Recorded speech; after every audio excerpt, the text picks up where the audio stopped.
Okay, then listen. Right, I've found some things that I think will interest you, and I want your first thoughts on these. Okay. Now these are facts that I've sourced. Okay. What's the actual topic? Well, you love animals, don't you? You're interested in animal Some facts. of them. I don't love them. Some of them fascinate me and stuff, but a lot of them also get on my nerves. I don't know how an animal can get on your nerves. They just do. Okay, then here you go. Right. There's a frog, Carl. Just a little frog, a poison frog, that contains enough poison to kill over 1,000 human beings. Why is it that annoyed? It's not annoyed.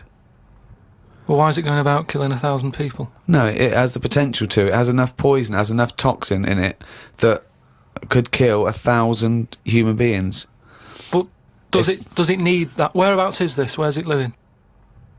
Rainforest, I think. And does it need that sort of power? Is it in that much? Is it getting threatened a lot? Is what I mean. Well, no, because it's saying, don't come near me, and it shows it with its colours. It's got the colours that say it doesn't want to be eaten. It doesn't want people to chew a bit, right, and go, oh, I'm an idiot. It's saying, look at my colours, don't eat me. Don't want to come near me. But then why give it bright colours? Because now it's standing out. Yeah, and it's going, don't eat me. Yeah, but make it a colour that fits in, like camouflage. Why make it orange? Of course it's going to stand out, and then they'll attack it. And then it'll turn around and bite and kill 1,000 men or whatever. No, it doesn't bite. It's the fact that if you were to eat it, you would die. Yeah, but who's going to eat it? Well, things that eat frogs. The French. And they go, sacre bleu! You have killed me and 999 of my friends. But why is everything, like, surviving like this, though? I thought it was all about survival of the fittest, not the one who looks the hardest. Well, but survival of the fittest is whether you're chosen or not by nature. No, but I'd survive if I could go about killing 1,000 men at one bite. It's not fair. It doesn't bite. It's well, whatever, if it licks you or whatever. But no, not if it licks you. If you lick it. Well, I'm not going to lick it. It's not going to happen. I will not be licking a frog. So it's of no danger to me. So I could still kill it, and there's no chance. At no point am I going to lick a little frog's head. Not when it's alive or when it's dead. I love the fact it's all about you. It's all about how it relates to you. And he's annoyed that they're getting away with something. He doesn't like any sly animals. He doesn't like animals hiding. Then he wants them hide. He doesn't want animals killing things. Then he wants them to kill things. He doesn't know what he wants. When they say survival of the fittest, they don't mean that, say, lions have been working out in a gym. It means the fittest gene pool, and the fittest gene pool is a gene pool that's still around. That's all it is. You think that everything, slugs, cats, are all somehow their ambition is to be like us, or to have the attributes like us, that they can speak, they can talk, they can think, they can act. I only think that because when you see people with these pets, lizards, cats, whatever, they treat them like the humans. So I think if you do that enough times, they're going to start getting familiar with certain... Planet of the Apes. No, yeah. He's thinking of Planet of the Apes. Say like you with your cat, the way you talk to it, you give it a little cheeky massage and that when it's stressed out.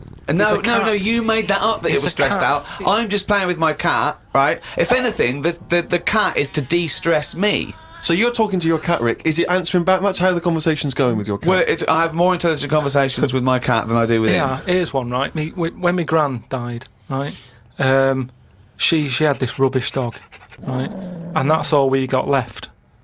It was called Fluffy, and like my gran looked after it in a way that it was treated like a human. Do you know what I mean? Had a little coat on when it went out and all that. Anyway, so she died. We get left it. My dad's like, oh, bloody hell, right?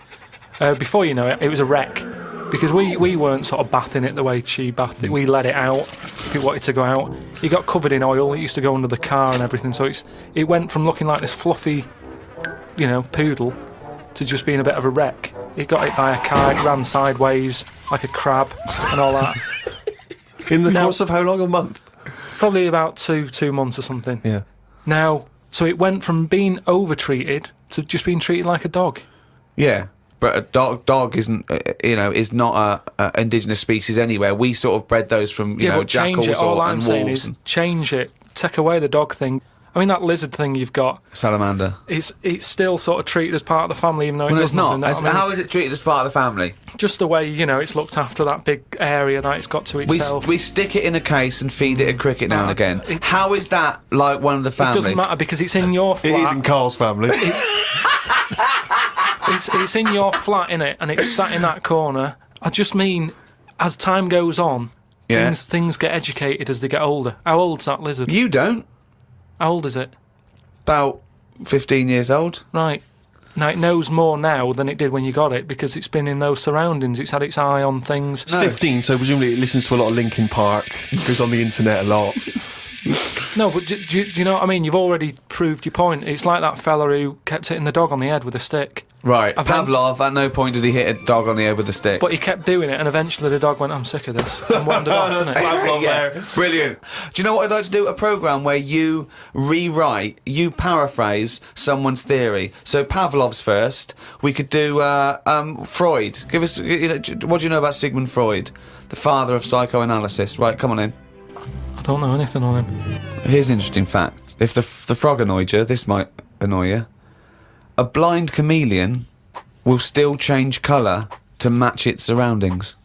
You're aware that the chameleon can... Yeah, whatever it sits on. Yeah.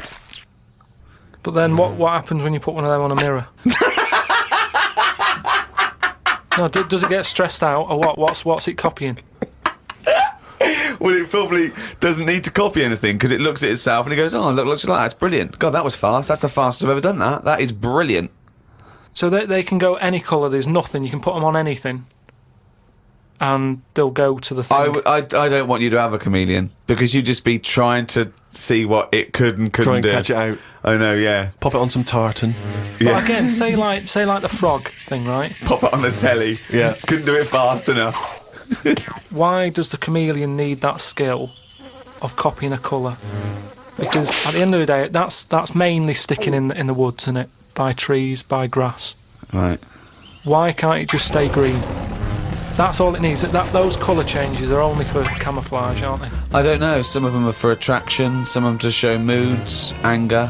No, but I just think we're encouraging them. You see, maybe this is evolution or whatever, but at the end of the day, because they can change colour, they're wandering out of their area. They can be wandering about, through a car park and everything, just because they'll go, well, I don't want to get seen, change to the colour of concrete. Whereas... Or into the colour of a Fiat Punto. But they should just stay green. Stay green, right? Stay in the woods and stay safe. I love this public information for chameleons. Words of advice for chameleons. Oh, God. Stay green, stay in the woods, stay safe, good night. Oh, God. Right. The only time a turkey whistles is when it panics. Christmas time then. Yeah. What do you think of that, Carl? It goes from one extreme to another, doesn't it? You've got a frog who's going mental, It's not going mental. killing thousands of people. No, that's not. That's got that sort of power. Then you've got a turkey who's whistling for help. You think that you should redress the balance a little bit? You want to give... What would you do? Give the frog the ability to kill 500 and the turkey 500? I don't think it should be killing... I reckon 10. 10, because... You've made your point with 10, haven't you? Do you think that he's got 1,000 in his lifetime, like he's got 1,000 to kill? I don't think you understand. I just He think... doesn't really kill 1,000 people. It doesn't mean someone goes, Frog, you have the power to kill 1,000 people in your lifetime. Choose them wisely. But I just think if it needs that sort of power... It should be fighting evil. Well, it's not... it's knocking about the wrong area, isn't it? If it's under that much danger, move. I was thinking the other day about, your body and everything, because it is amazing, isn't it? How it works. Oh, yeah. Does the brain control you, or are you controlling the brain? I don't know if I'm in charge of mine. Nor do I, There's a surprise. Nor do I, No, do you know what I mean, though, by that? Does the brain control you, or do you control the brain? Don't you ever sort of think sometimes? Say if you're making, But 'cause you I are was the making, brain. No, but I was making a shopping list, right? Going right, I need some rice, kidney beans, and I thought I had everything, and I sort of was rolling up the paper, and then something went, oh, an onion. Your brain did Something that. went an onion. Was it Suzanne? No, well, my brain sort of went, you forgot something. Yeah. I didn't think I'd forgot. I was No, putting you that- are your brain. No, but don't you understand? My brain was I was in control of my brain when I was writing down rice and kidney beans. But you're not in charge of the onion. That's another part of the brain that's in charge of the onion. The onion sector. Yeah. No, but I'd put the paper away, putting my coat on, ready to go, ready to go and get the rice. Yes, but your onion lobe kicked in. What? So you put the paper in your pocket, you got the coat on, then you just suddenly hear Then from it nowhere, was just like, it was onion. like, yeah, I'm not even thinking about that shopping list. It's in my pocket. I'm thinking, do I need my gloves? It's cold out. Yeah. Suddenly, onion. And it was like, oh yeah, onion. Yeah, I had to get the paper out. You So had what to I'm write that saying down. is, But who's what? in charge? The brain, the mind. The brain is the. What are you doing? Who's in That's charge? just you forgot the onion, and then you remembered the onion. You must have forgotten things in the past. No, but not like that. Not where, like, it just made me think, that was weird. Who reminded me of that? You did. Yeah, but I'm not... No, you are your brain.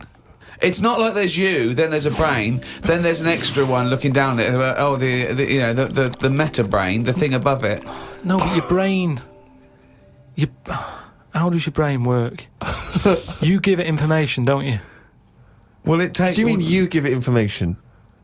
Well, It's doing it, if isn't I it? sat in a room with nothing, not feeding it anything, it wouldn't know anything. No, but there's this thing But that there's then- two yous. It's this thing that there's There's this, Carl and Carl's brain. Yeah, there's not a duality in this. If you go, come on, now think. That's the brain saying that to itself. It's not. There's not two people in there having an argument. Come on, brain. And the brain's going, oh, don't you start, I was thinking then. And the other thing's going, brain, onion. And the brain goes, Carl, onion. You are your brain. If you are anything, you are your mind, your brain, your collection of memories, your personality. You're not what you look like. Does that answer your question, Carl? What do you think then? You were thinking of a tortoise on a skateboard then when I said that last sentence, weren't you?